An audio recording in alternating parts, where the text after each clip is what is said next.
Yeah, Alicia, not only was Michigan named several times in that 45-page indictment, but there was also connections to us here at Channel 7, 7 Action News. It was a global controversy of people alleging that someone was bringing in ballots inside of the Huntington Place, which at the time was the TCF Center. But it turns out it was a Channel 7 photojournalist who was bringing in camera equipment, not ballots. But despite that truth, President Trump, or former President Donald Trump, continued to allege that Detroit was corrupt. Former President Donald Trump's third indictment unsealed, with federal prosecutors formally accusing Mr. Trump of 4 counts of conspiracy and obstruction linked to the 2020 presidential election. This one is extremely serious. Local political analyst Mario Mero breaking down the 45-page indictment, which shows strong ties to Michigan and its elected officials. Like on November 5th in 2020, Mr. Trump making public claims of suspicious overnight ballot dumps in Detroit at the TCF Center.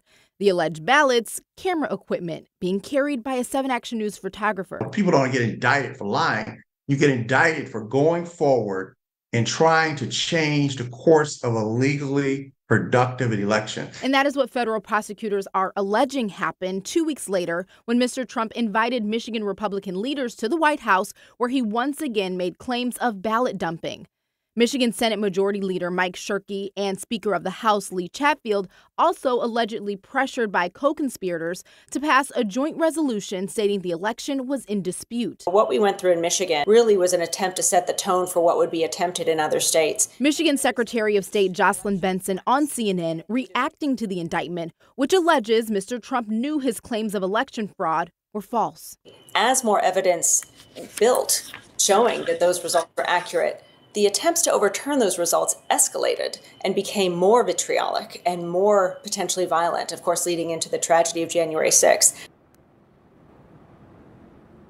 As of now, Trump is still the front runner when it comes to the Republicans' nomination for the president in 2024. So we will see how this third indictment will impact that. In Detroit, I'm Kiara Hay, 7 Action News. That's right. Many eyes will be watching this, and we know you will be as well. Kiara, thank you.